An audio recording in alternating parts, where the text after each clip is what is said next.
The discovery that changed everything. Captain Sarah Mitchell stood at the observation deck of the research vessel, Pioneer's Edge, watching the swirling colors of the Veil Nebula dance across the darkness of space. The cosmic clouds stretched endlessly, in every direction, painting the void in shades of purple, gold, and electric blue. She had been commanding deep space missions for 15 years. But the beauty of unexplored regions never failed to take her breath away. The Pioneer's Edge was humanity's most advanced archaeological research vessel, designed specifically for investigating the mysteries of ancient civilizations scattered across the galaxy. Sarah's crew was small but exceptional, each member handpicked for their expertise and ability to work under the extreme isolation of deep space exploration. Dr. James Kovac emerged from the research lab, his excitement barely contained as he approached Sarah. The xenoarchaeologist had dedicated his life to understanding the remnants of extinct alien civilizations, and his enthusiasm for discovery was infectious. His dark hair was disheveled from hours of hunching over scanning equipment, and his eyes sparkled with the thrill of potential breakthrough. "Captain, you need to see these readings," James said, his voice trembling with anticipation. "The energy signatures we detected 3 days ago are unlike anything in our databases. The patterns suggest massive artificial structures, but the scale is beyond anything we've ever encountered." Sarah followed James to the main analysis station, where engineer Lisa Torres was already deep in calculations. Lisa's mechanical expertise had saved their mission countless times, and her ability to understand alien technology was legendary among the research fleet. Her olive skin gleamed with perspiration as she worked, her calloused hands moving with practiced precision across the control interfaces. "The structures appear to be in complete dormancy," Lisa explained, pointing to the three-dimensional holographic display floating above the console. "But look at the size measurements. Each object is approximately 40,000 kilometers in diameter. That makes them larger than Earth's moon." Navigator David Kim looked up from his stellar cartography station, his usually calm demeanor showing signs of strain. David had guided the Pioneer's Edge through some of the most dangerous regions of space, but these readings were testing even his considerable experience. "Captain, according to my calculations, these objects have been drifting in this exact formation for at least 10,000 years, possibly much longer." Communications specialist Alex Chen was monitoring all frequencies for any sign of artificial signals. At 28, Alex was the youngest member of the crew, but their ability to decode alien communication patterns had proven invaluable on previous missions. Their fingers danced across the communications array as they analyzed the electromagnetic spectrum surrounding the mysterious objects. "I'm detecting faint energy pulses from all 3 structures," Alex reported. "The patterns are too regular to be natural phenomena, but too weak to be active technology. It's like listening to a heartbeat that's barely alive." Sarah felt the familiar mixture of excitement and caution that came with major discoveries. Her instincts, honed by years of exploring the unknown, told her that they were on the verge of something that would change humanity's understanding of the galaxy forever. "All right, people," Sarah announced, her voice carrying the authority that had earned her crew's absolute trust. "We're going to approach these structures, but we do it by the book. James, I want continuous scans of everything we can detect. Lisa, make sure all our systems are ready for anything unexpected. David, plot us a course that keeps us at maximum sensor range until we know what we're dealing with. Alex, monitor all frequencies and be ready to transmit standard peaceful contact protocols if needed." As the Pioneer's Edge moved deeper into the nebula, the crew worked with intense focus. The 3 massive structures gradually became visible through the swirling cosmic dust, and their true scale became apparent. Each object was clearly artificial, covered in geometric patterns that suggested both incredible technological advancement and artistic sensibility that transcended species. Barriers. Dr. Kovac was recording everything, his scientific mind racing to process the implications of what they were seeing. "The construction materials appear to absorb most forms of radiation we're directing at them," he observed. "This level of stealth technology suggests a civilization that was centuries, maybe millennia, ahead of our current capabilities." Lisa was studying the engineering readings with growing amazement. "Captain, the power requirements for maintaining structures this size in stable formation would be astronomical.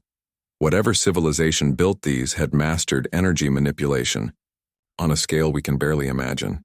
As they drew closer, Alex began detecting more complex patterns within the faint energy signatures. "The signals are becoming more organized," they reported with growing excitement. "It's like the structures are responding to our presence, but very slowly, as if they're waking up from a deep sleep." Sarah ordered the ship to maintain a cautious distance while they gathered more information. For 6 hours, the crew analyzed every detail they could detect about the mysterious structures. Dr. Kovac determined that the objects were not solid throughout, but appeared to contain vast internal spaces that could house entire civilizations. Lisa discovered that the energy pattern suggested not just 3 large objects, but potentially thousands of smaller structures nested within each larger one. It was Alex who made the breakthrough that changed everything. "Captain, I've been analyzing the signal patterns and I think I've decoded part of the transmission. These aren't just structures, they're ships, massive vessels that have been traveling through space for thousands of years, carrying what might be entire populations in some form of suspended animation." Before Sarah could respond, Lisa's engineering console erupted in alerts. "Captain, we have a problem. Our scanning beams appear to have triggered some kind of response. The energy signatures from all 3 structures are increasing exponentially." The main view screen flickered, and suddenly the space around them was filled with activity. The 3 enormous vessels, each one a floating city larger than anything humanity had ever conceived, began to glow with internal light. Patterns of illumination spread across their surfaces like neural networks activating after eons of dormancy. Dr. Kovac was practically vibrating with excitement as he watched the ancient technology come to life. "We're witnessing the awakening of a civilization that's been sleeping for millennia. Do you realize what this means for our understanding of galactic history?" The largest of the 3 vessels began transmitting a signal that Alex's computers immediately began analyzing. The message appeared on their screens in mathematical formulas that gradually resolved into something resembling language. "Greetings, children of the young species," the translation read. "We are the Eternal Watchers, guardians of knowledge and protectors of wisdom. We have slept in the spaces between stars, waiting for those worthy of our attention to find us." Sarah felt her heart racing as she realized the implications. These beings had been waiting to be discovered, but by whom, and for what purpose? Alex continued translating as more complex communications flowed from the ancient vessels. "We have observed your species from afar, studying your growth and development. You show promise, but promise alone is not sufficient. Many species have shown promise, but few prove worthy of the knowledge we guard." Dr. Kovac was recording everything, his hands shaking with excitement. "They're talking about other species, other civilizations. These beings might be the key to understanding the entire history of intelligence in our galaxy." The transmission continued, and its tone became more serious. "Your arrival here was not chance. We have guided your steps, influenced your curiosity, drawn you to this place. You have passed the first test by finding us, but greater challenges await." Lisa looked up from her console with concern written across her face. "Captain, I'm detecting massive power buildups in all 3 vessels. Whatever they're planning to do next, it's going to require enormous amounts of energy." The lead vessel's communication grew more intense. "Prepare yourselves, humans of Earth. Your species stands at a crossroads. You may join the community of worthy civilizations, or you may follow the path of countless others who proved unworthy of the knowledge we protect. The choice, and the test, begins now." As the transmission ended, the 3 massive vessels began to move for the first time in millennia. They arranged themselves in a triangular formation around the Pioneer's edge, their ancient technology humming with power that made the small human ship seem like a mote of dust in comparison. Sarah looked at her crew, seeing her own mixture of excitement and apprehension reflected in their faces. They had set out on a routine archaeological mission and instead discovered something that would determine the future of their entire species. The test of humanity's worth. The atmosphere aboard the Pioneer's Edge was tense as the crew faced the reality of their situation. 3 vessels, each larger than Earth's moon, surrounded them, their ancient technology active for the first time in thousands of years. Captain Sarah Mitchell stood at the center of the bridge, her mind racing through possible scenarios as she prepared to face whatever test these Eternal Watchers had planned. The largest vessel transmitted again, and Alex Chen worked frantically to translate the complex communication. "They're sending us historical data," Alex reported, their voice filled with wonder and fear. "Information about other species that have encountered the Watchers before us." The main screen filled with images that took the crew's breath away. They saw civilizations of incredible beauty and complexity, species that had achieved remarkable technological and cultural advances. There were beings of pure energy who had transcended physical form, aquatic species who had built cities in the depths of gas giant atmospheres, and silicon-based life forms who thought in geological timescales. Dr. James Kovash was recording everything, his scientific mind struggling to process the implications. These civilizations were all far more advanced than humanity when they encountered the Watchers. Some of them had been traveling between stars for thousands of years before we even discovered fire.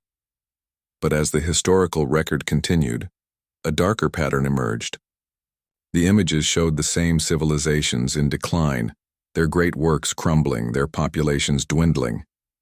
One by one, each species had failed some crucial test and been deemed unworthy of the knowledge the Watchers protected. Engineer Lisa Torres studied the technical specifications being transmitted alongside the historical data. "Captain, the Watchers aren't just guardians of knowledge. They're judges. They evaluate each species that reaches a certain level of development and decide whether they deserve to survive and advance, or whether they should be allowed to stagnate and eventually fade away." Navigator David Kim was plotting the movements of the three massive vessels, trying to predict their intentions. "The formation they've taken isn't random. They've positioned themselves to monitor every aspect of our ship's performance. We're not just being tested, we're being studied at the molecular level." The lead Watcher vessel transmitted again, and this time the message was clear and direct. "Humans of the vessel Pioneer's Edge, you will now face the trial of worth that has been presented to 47 species before you. The challenge is simple in description, but profound in execution. 3 star systems in this galactic region face imminent destruction from a cascade failure in their stellar mechanics. Your task is to prevent this catastrophe and save the billions of lives that hang in the balance." Sarah felt her stomach drop as the full scope of the challenge became apparent. The Watchers were asking them to prevent the destruction of entire star systems, a task that would challenge even the most advanced civilizations in the galaxy. The transmission continued. "You have access to your ship's technology and the knowledge your species has accumulated. You may not request direct assistance from us, but you may use your own ingenuity and creativity to solve this crisis. Previous species have had access to far more advanced technology than yours, yet all have failed. The countdown begins now. You have 72 of your hours to prevent catastrophe." Dr. Kovac was already analyzing the stellar data being transmitted by the Watchers. The 3 star systems are connected by gravitational resonances. If one star goes supernova, it will trigger a cascade reaction that destroys all 3 systems and potentially destabilizes this entire region of the galaxy. Lisa was studying the engineering challenges with her characteristic intensity. The energy involved is beyond anything our technology can directly counter. We're talking about forces that dwarf anything humanity has ever attempted to manipulate. Alex was monitoring communications from the doomed star systems, translating the desperate messages from countless alien civilizations facing extinction. "There are over 50 billion sentient beings in those 3 systems, Captain. Hundreds of different species, some of which have been trying to solve this crisis for decades." David was calculating travel times and orbital mechanics. "Even at maximum speed, we can't physically reach all 3 systems in time to implement any conventional solution." Sarah looked at her crew, seeing the same overwhelming sense of impossibility that had probably faced the 47 species who had failed before them. But she also saw something else in their eyes: determination. The uniquely human refusal to accept defeat even when facing impossible odds. "All right, people," Sarah said, her voice calm despite the magnitude of the challenge. Let's approach this like we've approached every other impossible problem we've faced. We start by admitting we can't solve it with conventional methods. Then we find unconventional ones. For the next 18 hours, the crew worked without rest, analyzing every aspect of the crisis. Dr. Kovacs discovered that the stellar instability was caused by exotic matter interactions that had been building for millions of years. Lisa determined that the energy requirements for any direct intervention were indeed beyond their capabilities. Alex learned that previous species had attempted solutions ranging from massive gravitational manipulators to attempts at stellar engineering on unprecedented scales. But it was David who made the first breakthrough. Captain, what if we're looking at this wrong? Every previous species tried to prevent the catastrophe by stopping the stellar cascade. But what if instead of preventing it, we redirect it? Sarah felt the familiar tingle of inspiration that came with breakthrough moments. Explain. David's fingers flew over his navigation console as he worked out the calculations. The gravitational resonances that connect these three systems work both ways. If we can precisely time a series of controlled gravitational pulses, we might be able to redirect the cascade energy into empty space instead of into the other star systems. Lisa was already running engineering simulations. It's theoretically possible, but the timing would have to be perfect down to nanoseconds across distances of dozens of light years. And we'd need to coordinate the gravitational pulses from multiple points simultaneously. Alex looked up from their communications array with growing excitement. I've been analyzing the communication networks in those star systems. There are thousands of ships and space stations that could be equipped to generate synchronized gravitational pulses, if we can show them how. Dr. Kovacs was studying the exotic matter interactions with new eyes. The previous species all tried to solve this alone using their own advanced technology. But humans have always been collaborative. What if our strength isn't our individual capabilities, but our ability to coordinate with others? Sarah felt the pieces clicking together in her mind.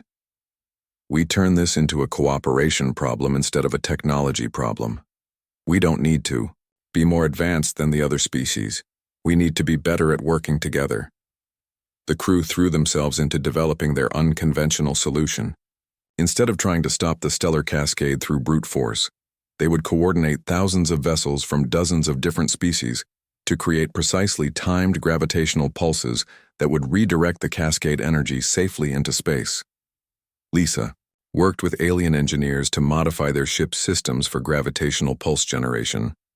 Alex developed communication protocols that could coordinate actions across multiple star systems despite the limitations of faster-than-light communication.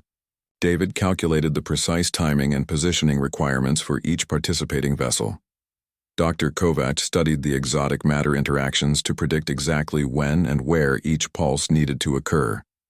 With only hours remaining before the cascade began, Sarah found herself coordinating the largest cooperative effort in galactic history. Thousands of ships from dozens of species worked together under human guidance, each playing their part in an incredibly complex symphony of gravitational manipulation. As the moment of truth arrived, Sarah watched her crew work with perfect synchronization. Alex coordinated communications across multiple star systems, their fingers dancing over controls with incredible precision.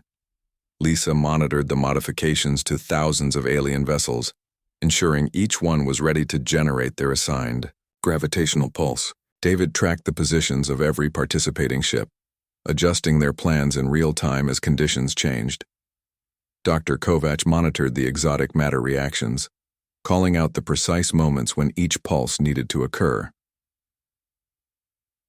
The first star began its cascade to supernova, releasing energies that could destroy entire worlds. But instead of triggering the destruction of the other systems, the coordinated gravitational pulses redirected that energy into empty space, creating a brilliant light show that could be seen across the galaxy but harmed no one. As the crisis passed and billions of lives were saved, the three Watcher vessels transmitted a new message. In 47 previous trials, species attempted to solve this challenge through individual superiority, using advanced technology to impose their will upon the cosmos. All failed because they saw the crisis as a problem to be solved through power rather than cooperation. The transmission continued, and Sarah could hear something like approval in the translated words. Humans succeeded not through superior technology, but through superior collaboration. You recognize that the strength of civilization lies not in individual advancement, but in the ability to unite diverse capabilities toward common goals. Dr. Kovac looked up from his recordings with tears in his eyes. Captain, they're sharing their knowledge with us. Technological advances that could benefit all of humanity. Scientific understanding that could help us explore the galaxy safely. The lead Watcher vessel's final transmission filled the bridge with warm light. Humans of Earth, you have proven worthy not to receive our knowledge, but to become guardians yourselves. You will join us in evaluating future species, helping to guide the development of galactic civilization. Your collaborative nature makes you ideal protectors of wisdom. Sarah looked at her crew, seeing the same mixture of pride and humility she felt herself. They had set out to study ancient civilizations and instead become guardians of the future. As the Pioneer's Edge took its position alongside the massive Watcher vessels, Sarah knew that humanity's greatest adventures were just beginning. The test was complete, but the real work of building a collaborative galactic community was only just starting. And for the first time in their history, humans would not be exploring the galaxy alone but as part of something far greater than themselves.